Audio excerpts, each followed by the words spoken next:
Lo importante es comprender que todo este espíritu de solidaridad hay que imponerlo, hay que ir persuadiendo si es preciso de a uno, para que cada uno sepa sacrificar un poco de lo suyo en bien del conjunto.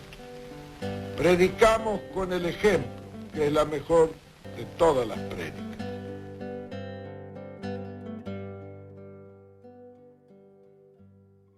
Compañeros y amigos, es un honor estar aquí para adentrarnos en las capas más profundas y complejas de la doctrina peronista. En esta clase avanzada, nos adentraremos en los aspectos más sutiles y estratégicos de la ideología que ha marcado la historia política de la Argentina para siempre.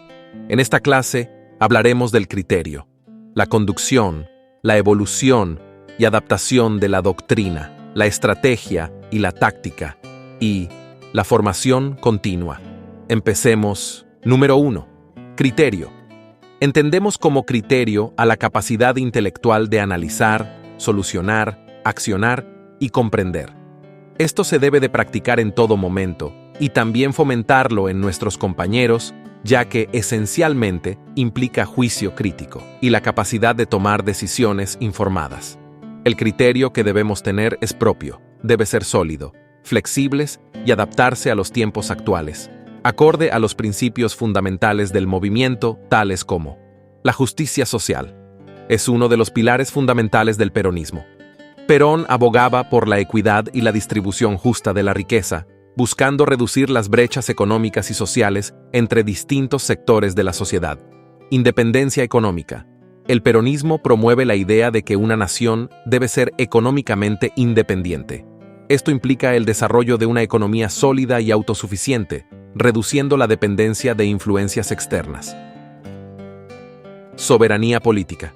La soberanía política refiere al derecho de un país a tomar decisiones autónomas sin intervención externa. Perón abogaba por la autonomía política de Argentina y la capacidad de decidir su propio destino. Solidaridad. La solidaridad es un valor central en el peronismo. Se refiere a la colaboración y apoyo mutuo entre los diferentes sectores de la sociedad. Perón buscaba construir una comunidad unida y solidaria. Participación ciudadana. El peronismo enfatiza la importancia de la participación activa de la ciudadanía en la vida política. Perón promovía la idea de que la gente debe ser protagonista en la toma de decisiones y en la construcción de políticas. Bienestar del pueblo. El objetivo último del peronismo es el bienestar del pueblo. Esto implica no solo mejoras económicas, sino también avances en áreas como educación, salud y condiciones laborales. Federalismo. El federalismo es un principio que defiende la descentralización del poder, promoviendo una distribución equitativa de la autoridad entre el gobierno central y las provincias. Perón sostiene en su manual de conducción política que el conductor político debe tener un criterio claro para ejercer una conducción efectiva. La toma de decisiones basada en un criterio sólido es crucial para guiar al movimiento y al país. Desarrollo del criterio a lo largo del tiempo. Perón no veía el criterio como algo estático, sino como una habilidad en constante desarrollo.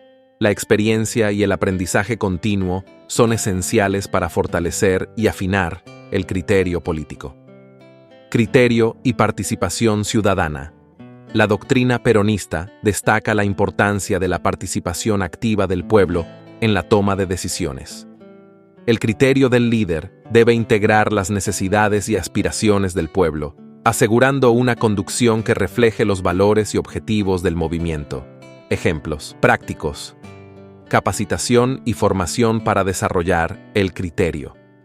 La doctrina peronista aboga por la capacitación continua.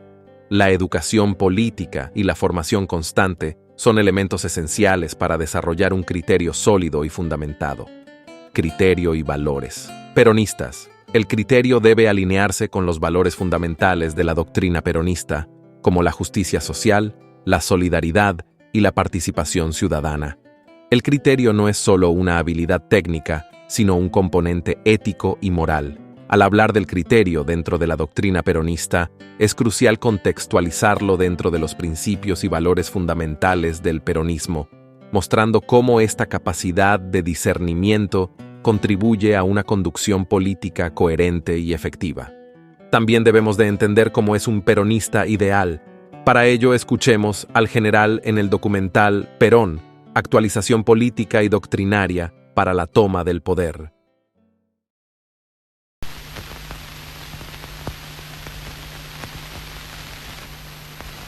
La única fuerza cívica que conserva su estructura y su potencia es el justicialismo.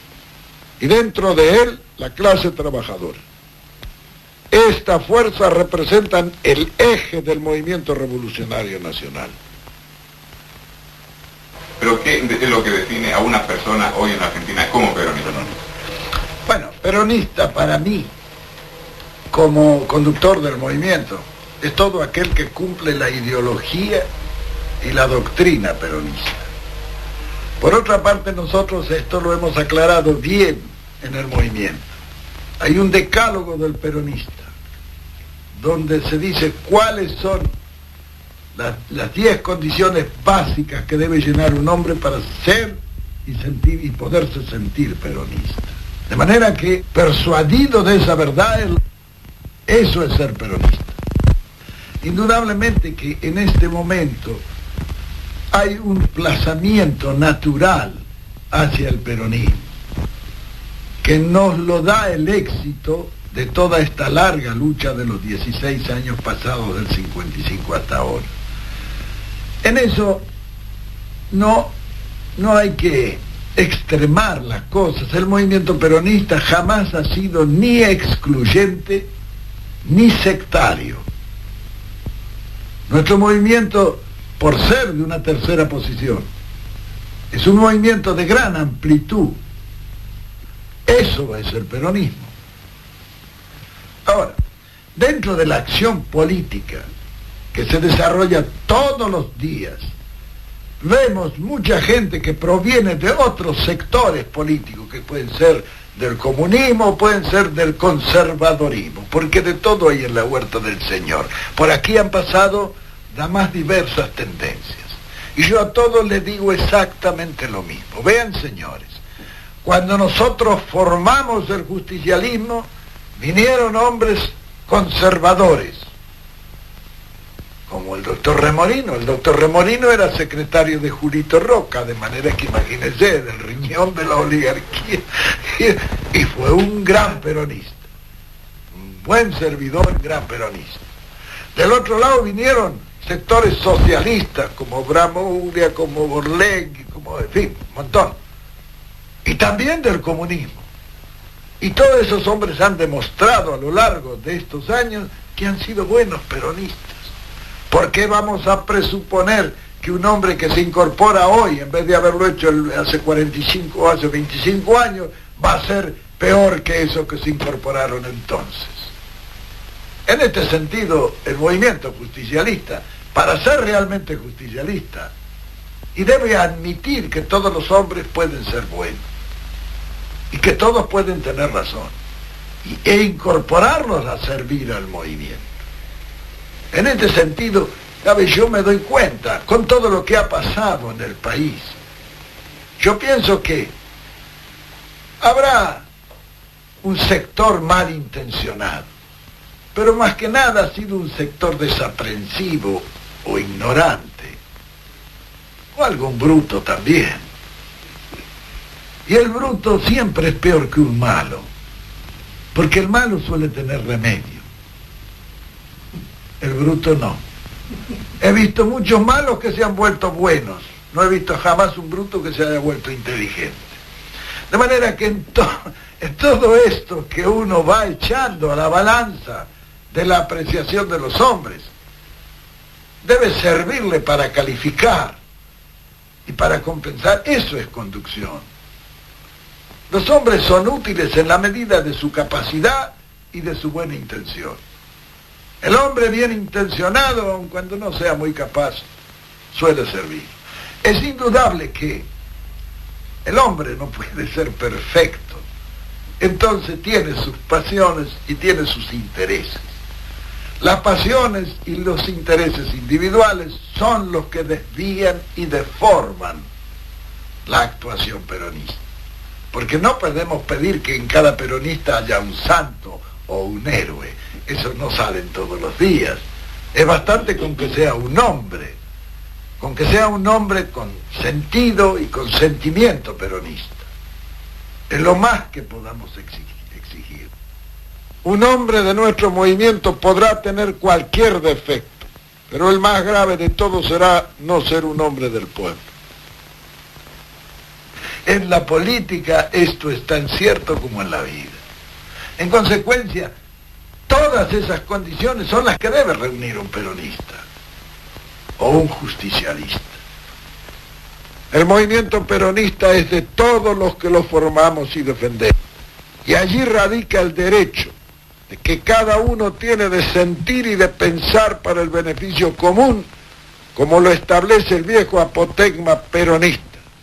Que todos sean artífices del destino común, pero ninguno instrumento de la ambición de nadie. Al peronismo deben hacerlo con la voluntad decidida de poner todos los días algo de su parte para ennoblecerlo y dignificarlo. Eso es, en pocas palabras y en una gran síntesis, el movimiento justicialista.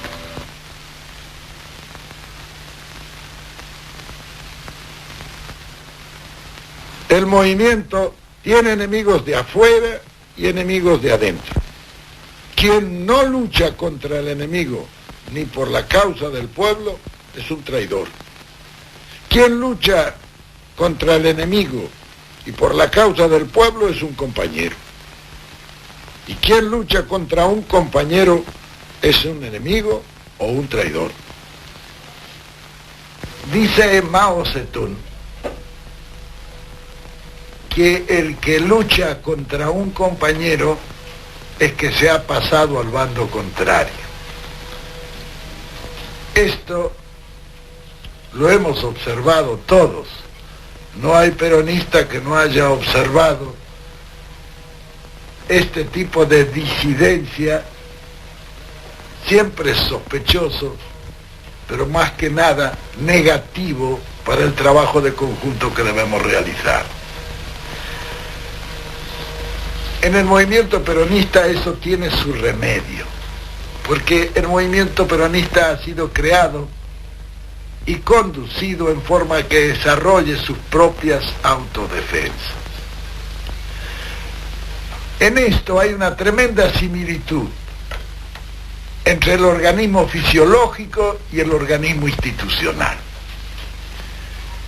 En el organismo fisiológico ocurre un fenómeno del cual debemos aprender. Si el hombre no tuviera sus autodefensas, hace miles de años que habría desaparecido de la Tierra. Solamente son las autodefensas las que conservan la especie. No son ni los médicos ni la penicilina, desgraciadamente. Ahora, ¿cómo se generan esas autodefensas? El promotor de ello es el microbio, el germen patógeno que entra al organismo, que a su vez genera sus propios anticuerpos, de lo que salen las vacunas o las indemnidades que crean las propias enfermedades. Ese microbio genera sus anticuerpos y son esos anticuerpos las autodefensas del organismo. En lo institucional pasa lo mismo. Cuando el movimiento justicialista fue creado, yo me persuadí de esta necesidad y de esta verdad y dejé actuar al movimiento con la mayor libertad posible. Cada uno hizo lo que quiso dentro de eso. Claro que eso dio lugar a que aparecieran algunos de los que se denominan traidores en la política, o tránsfugas, como le llaman otros. Pero, ¿qué son los tránsfugas o qué son los traidores dentro del organismo institucional de la política? Y son los microbios, son los gérmenes patógenos que entran en el organismo. Y tan pronto entran, generan sus anticuerpos igual que el otro microbio. Y crean las autodefensas para la organización institucional. Por eso hemos visto muchos actos de esas autodefensas que ya se han producido dentro del movimiento. Es decir, el movimiento se defiende por sí, porque los movimientos o los partidos políticos o las organizaciones institucionales que no tienen sus autodefensas desaparecen, como habría desaparecido el hombre si no tuviera las suyas. Por eso, la conducción de un movimiento político hace pensar en la necesidad de dar esa absoluta libertad. Ahora, hay que tener en cuenta que cuando aparece un hombre de nuestro movimiento que lucha contra otro hombre de nuestro movimiento, puede ser lo que dice Mao, que se haya pasado al bando contrario, pero generalmente defiende un interés, no un ideal, porque el que defiende el ideal no puede tener controversia con otro que defiende el mismo ideal. Es que en la política, además de los ideales, juegan los intereses, desgraciadamente. Y hay horas distintas en la política. En 1955 fue la hora de los enanos. 1971 es la hora de los logreros. Entonces, naturalmente, son esos intereses los que han venido y siguen jugando.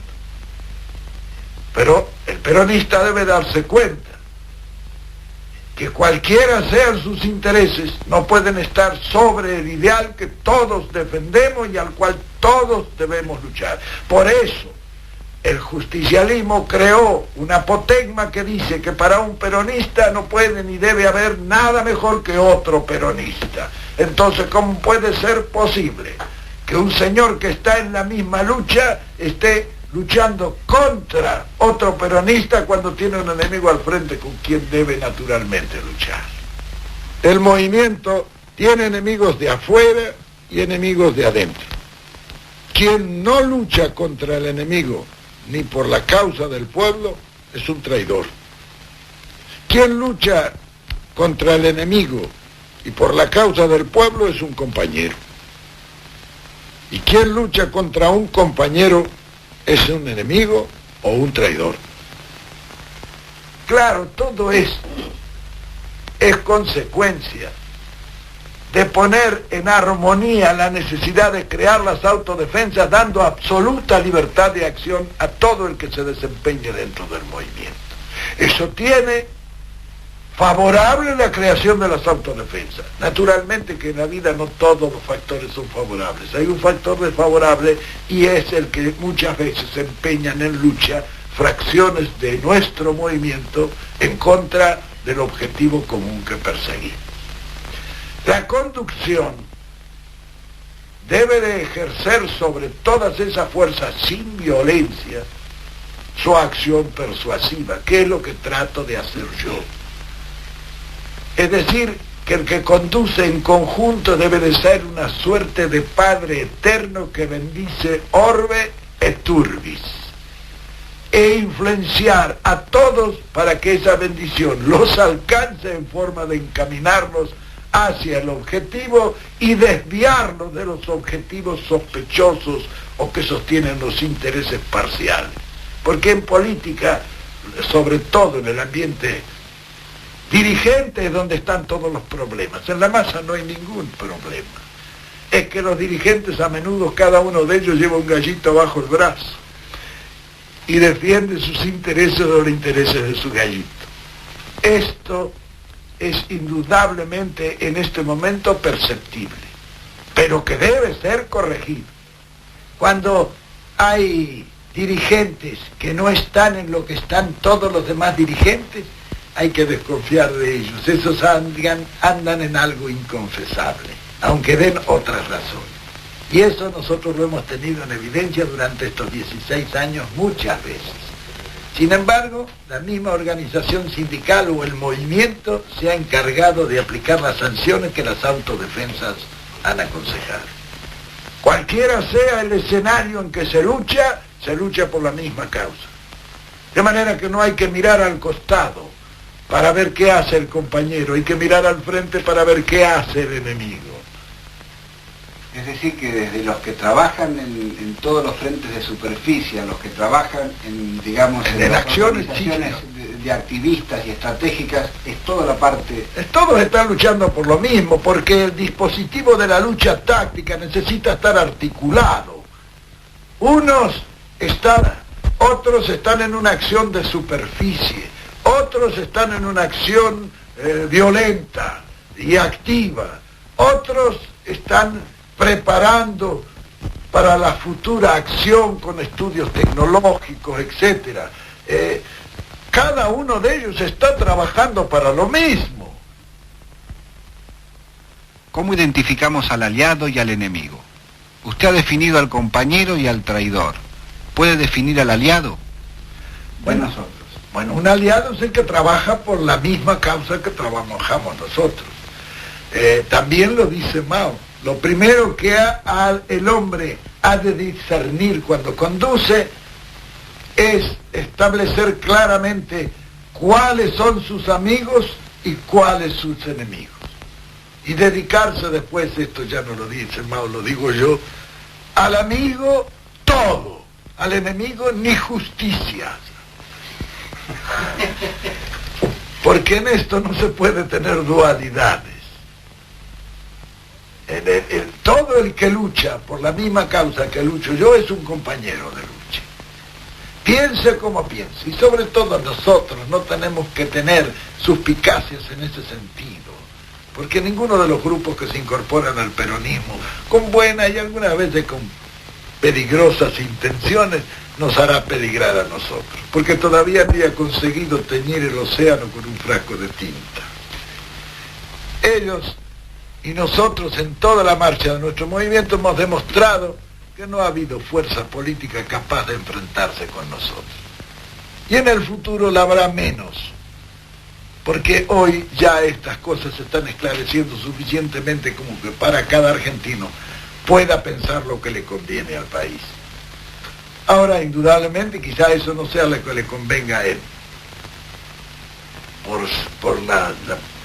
la compartimentación de interés.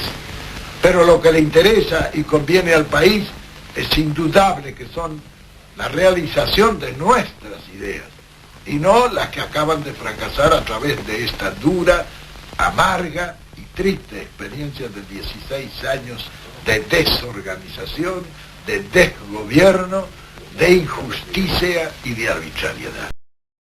Esta clase se dividirá en varias partes, así podremos dar tiempo a la comprensión de cada una de ellas. No es una clase que adapte todo lo relacionado, será un curso que brinde materiales para la educación y la reconstrucción de la Escuela Superior Peronista.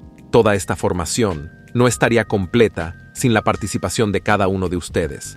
Todos debemos estar juntos mucho más que ayer, para poder contenernos, resistir y para poder ser mejores. Mantengamos viva esta lucha, dando más de lo que podemos dar de nosotros mismos. Muchas gracias por estar aquí presentes. Me despido cordialmente. Hasta pronto